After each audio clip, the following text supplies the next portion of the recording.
Masama ng panahon guys. Ayan. Kita nyo yung kapaligiran natin oh.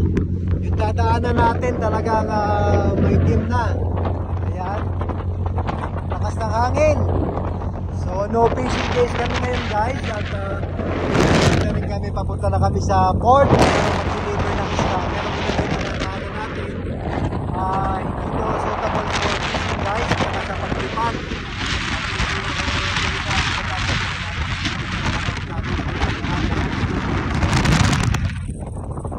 Ayan guys, at kami naman ay mag-deliver na ng isda.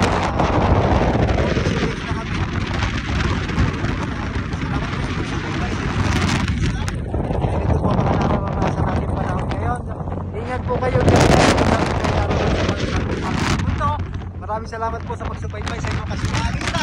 Original Stories TV. Naulan na guys at ako'y bababa na. Pinakita ko na sa inyo yung weather dito na from time to time ganito nasa sugaw pa namin sa pangingisda dito sa Papua New Guinea.